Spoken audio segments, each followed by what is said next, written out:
ဒီမီးတွေပိတ်ထားတာမပြတ်နေတာနော်ဆိုတော့လည်းအစဆိုတော့ခက်ခဲလေးရှိမှာနော်မှန်ပါဗျာအဲ့တော့ဦးဇင်းတို့သစ္စာနှစ်ခုဆိုတာဦးဇင်းတို့သစ္စာကိုရှာမယ်ဆိုတော့ဘယ်ဘက်ကနေစရှာရမှာလဲဒီလိုကိုစားပြီးတော့တင်းကွက်ထဲမှာသစ္စာနဲ့တူသောတရားပဲတရားရှိတယ်သမုဒိယသစ္စာကဦးဇင်းတို့ဘယ်နှပါရှိတယ်လို့ကြားဘူးလဲမှန်ပါဗျာသစ္စာကဘယ်နှပါရှိတယ်ကြားဘူးလဲ၄ပါးသစ္စာဘယ်နှပါရှိတယ်ကြားဘူးလဲ၄ပါးဒါပေမဲ့ဒီထဲမှာကျေးဇူးတော်ရှင်အရဟမဂဏိတာမိုးဆရာတော်ဘုရားကြီးကသစ္စာနှစ်ပါးကိုအဓိကထားပြီးတော့ပေါ်ပြထားတယ်ဟုတ်ရဲ့လားအဲ့တော့ဦးဇင်းတို့နံပါတ်1ခွက်ထဲမှာကြည့်လိုက်တော့ဘာသစ္စာကိုတွေ့လဲဒါဆိုရင်ဒီခွက်ကိုထပ်ပြီးတော့ဆရာတော်နေ့ခွက်မှာဘာသစ္စာကိုထပ်လဲဟောဒါဆိုလို့ရှိရင်တို့နံပါတ်1ခွက်ထဲကသမုဒိယသစ္စာရဲ့နံပါတ်2ခွက်ထဲကဒုက္ခသစ္စာရဲ့သစ္စာနှစ်ပါးကိုတော့ရှာလို့အဲ့တော့အကွာအမြင်ပြောတော့ဘယ်နှခွက်ရှိတာလဲ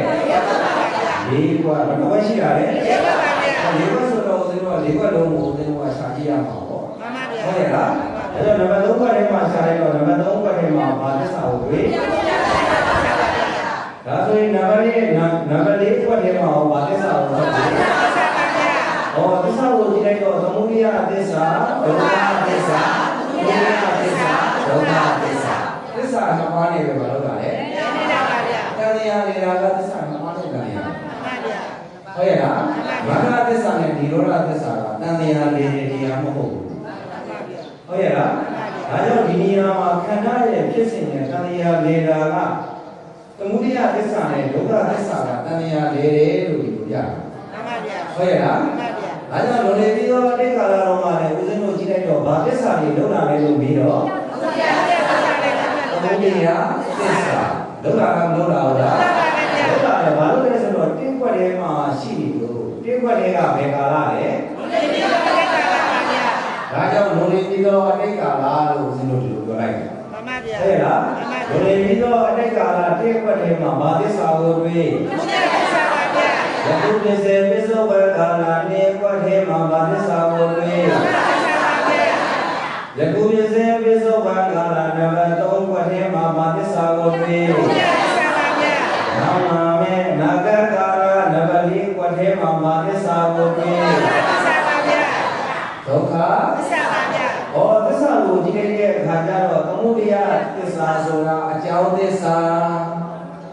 သမုဒိယကအကြောင်းသစ္စာပါဗျာသမုဒိယကအကြောင်းသစ္စာဒုက္ခသစ္စာဆိုတာအကျိုးသစ္စာဟုတ်ရဲ့လားမှန်ပါဗျာဒါဆိုရင်ဦးဇင်းတို့တွေကလုံနေပြီးတော့အတိတ်ကာလကအကြောင်းလုပ်ခဲ့တော့ယခုဖြစ်စေပစ္စုပန်ကာလမှာအကျိုးတရားအနေနဲ့ဒုက္ခသစ္စာခန္ဓာ၅ပါးဒုက္ခသစ္စာခန္ဓာ၅ပါးပါဗျာအကျိုးခန္ဓာအကြောင်းခန္ဓာအကျိုးခန္ဓာပါဗျာဘယ်ဘဝထဲမှာဘယ်ကာလမှာယခုဖြစ်စေပစ္စုပန်ကာလပါယခုဖြစ်စေပစ္စုပန်ကာလမှာယခုဖြစ်စေပစ္စုပန်ကာလကိုမနက်ကရှင်းပြတယ်ဘယ်ကွက်ရဲ့ဘယ်ကွက်ရဲ့ကွက်ရဲ့ပါဗျာဘယ်ကွက်ရဲ့အဲ့တော့ဒီမှာသမုဒိယသစ္စာဒီဒုက္ခသစ္စာကိုတော့တွေ့ပြီမဂ္ဂသစ္စာနဲ့និရောဓသစ္စာကဘာမှလဲလို့မေးတော့ဘာမှလဲရောပြီလားသစ္စာကဘာမှရှိ၄ပါးပါဗျာ၄ပါးရှိတယ်စာရွက်ထဲမှာဘယ်လိုရတာလဲစာရွက်ရဲ့မှာတော့ဒုက္ခသစ္စာသမုဒိယသစ္စာនិရောဓသစ္စာမဂ္ဂသစ္စာသစ္စာ၄ပါးပြီလားတွေ့ရလားတွေ့ပါတယ်ဗျာကဲအဲ့ဒါဆိုရင်ဦးဇင်းတို့ယောဂီတို့တွေများအဲ့ဒီသစ္စာတွေကိုဆက်တော့ဖတ်ပြပါဦးဒုက္ခသစ္စာဆင်းရဲခြင်းမှန်တရားဒုက္ခအဲ့ဒီ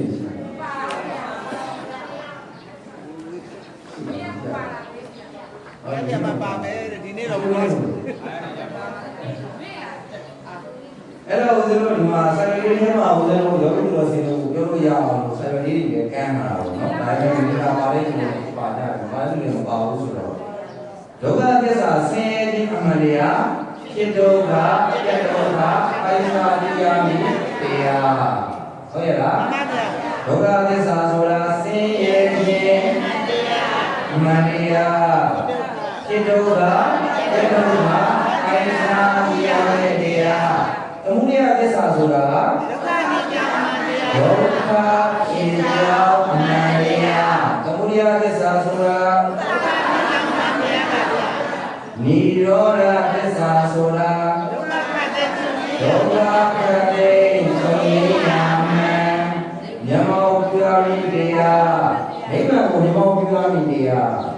အဲ့တော့ဦးဇင်းတို့ကသိကြရမှာနိရောဓသစ္စာဒုက္ခခတ်တဲ့ချုပ်ငြိမ်းရမှန်လို့ဒီလိုသိထားရရတယ်နော်မှန်ပါဗျာနောက်တစ်ခါပြောလို့တော့ဘာသစ္စာ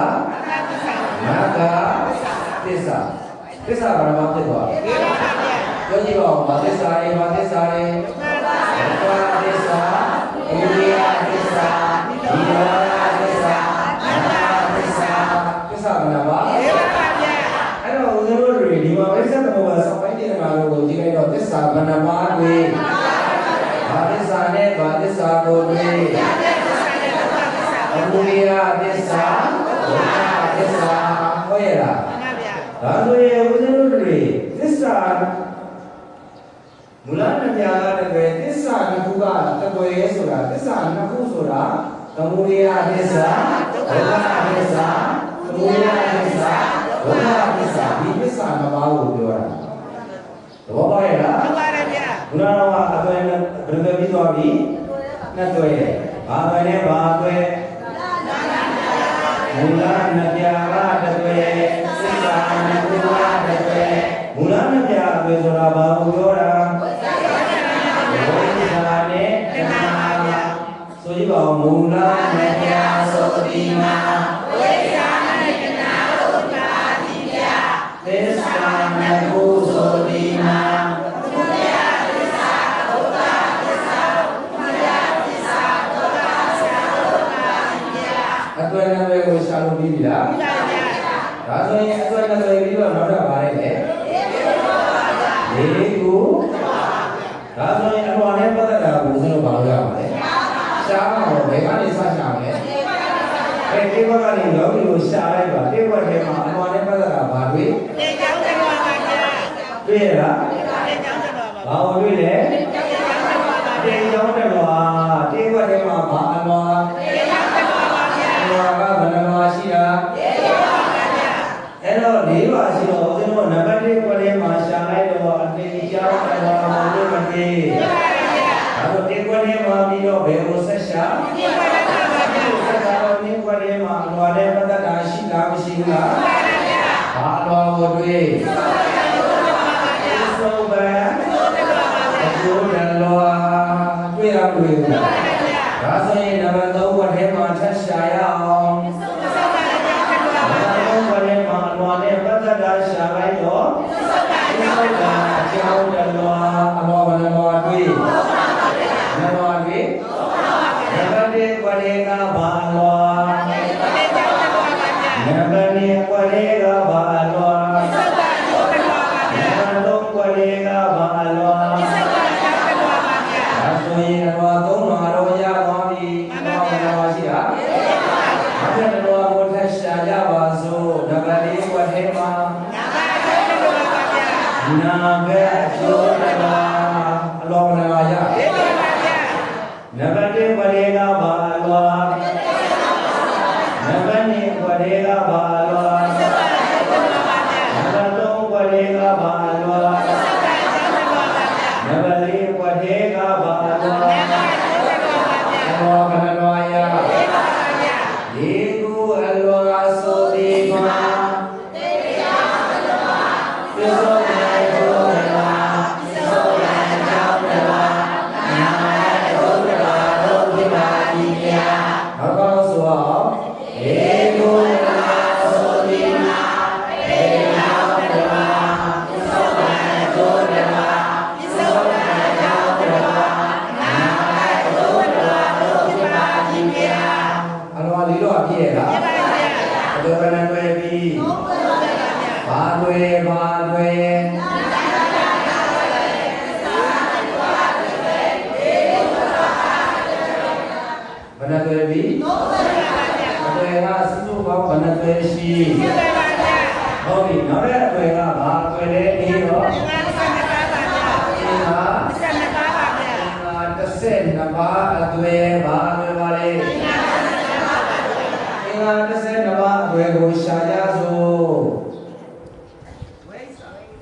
တာလဲဘယ်ကစကြလဲဒီကွက်ထဲမှာရှာလိုက်တော့အင်္ဂါ12ပါးအတွင်းတွေကဘိုင်ဂါရီတွေဝိဇ္ဇာဟုတ်ရဲ့လားဒါဆိုရင်ဆက်ရှာလိုက်တော့ဒီကွက်ထဲမှာဝိဇ္ဇာဆိုတဲ့အင်္ဂါတစ်ပါးနဲ့လားဘာကြံသေးလဲသင်္ခါရ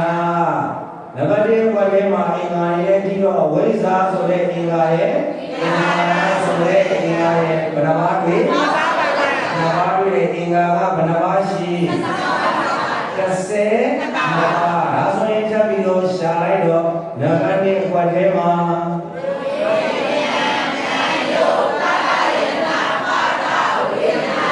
ဘယ်နှပါးတွေဘယ်နှပါးရှိသွားပြီ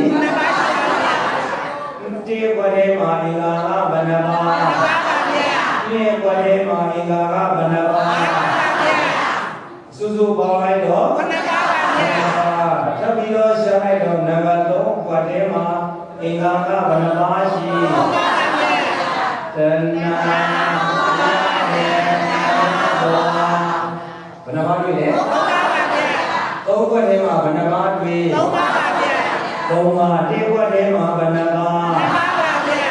နှစ်ခွက်ထဲမှာဘယ်နှပါး5ပါးပါဗျာ3ခွက်ထဲမှာဘယ်နှပါး3ပါးပါဗျာဒါဆိုရင်နံပါတ်4ခွက်ကိုထပ်ကြည့်လိုက်တော့2ပါးပါရဲဆိုတော့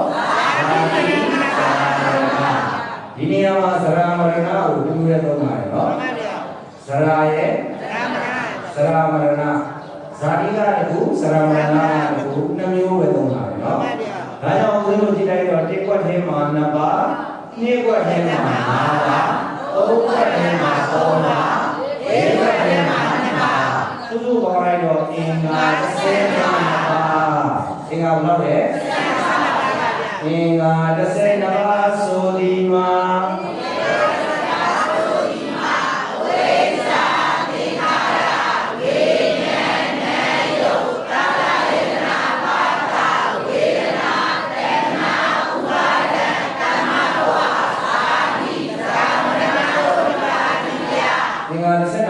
ပြည့်ရလား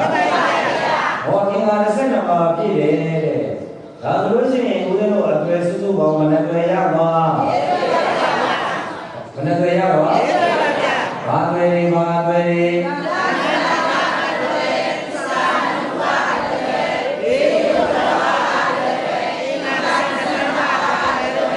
ဟုတ်ပြီဒါဆိုရင်မူလနဗျာအသွယ်ဆိုဒီမှာမူလမြတ်ပြဆိုတိမာဝိဇာရတနာသုတ္တာတိပြသေသာတကုဆိုတိမာဘုရားသစ္စာဒုက္ခသစ္စာဘုရားသစ္စာဒုက္ခသစ္စာဒုက္ခတိပြလေကုလာဆိုတိမာတေယမနပါပိဿဝံဒုတဝါပိဿဝံအင်္ဂါ12ပါးဆိုဒီမှာဝိဇ္ဇာသင်္ခါရဝိညာဉ်နာယုတ်ကာယတနာပါဒဝေဒနာတဏှာဥပါဒံကမ္မဝါသာတိသရမရဏဒုက္ခနိယယောဂီတို့ရှင်းမရှင်းရလားဟုတ်ပြီဒါဆိုရင်အင်္ဂါ12ပါးပြီးတော့အလင်္ကာလေးကဘာပြောသုံးပါးအဆက်ဟုတ်ရဲ့လားအဲ့တော့သုံးပါးအဆက်ကိုကြည့်လိုက်တော့ဦးဇင်းတို့ဒီကွက်နဲ့ဒီကွက်ရဲ့ဓာတ်ထဲမှာသင်္ခါရနဲ့ဝိညာဉ်မှာပါတယ်ဒီမှာအများကြီးကပြထားတယ်ဒီသင်္ခါရကိုလည်းညွှန်ထားတယ်အောက်မှာထပ်ပြီးတော့ကြည့်လိုက်တော့ဝိညာဉ်ကိုလည်းညွှန်ထားတယ်ဒါကြောင့်ဦးဇင်းတို့သင်္ခါရနဲ့ဝိညာဉ်ဟာတစ်ဆက်ဟုတ်ရဲ့လားသုံးပါးအဆက်ကိုရှာလိုက်တော့အဲ့လိုရှာအောင်ပါနော်သင်္ခါရနဲ့ဝိညာဉ်ရှာပါဗျာဟုတ်ပြီနောက်တစ်ခါရှာလိုက်တော့ဒီမှာနှစ်နဲ့သုံးနဲ့ကဘယ်နေရာမှာဆက်ဝေဒနာနဲ့နောက်တစ်ခါနံပါတ်3နဲ့နံပါတ်4ကိုကြည့်လိုက်တော့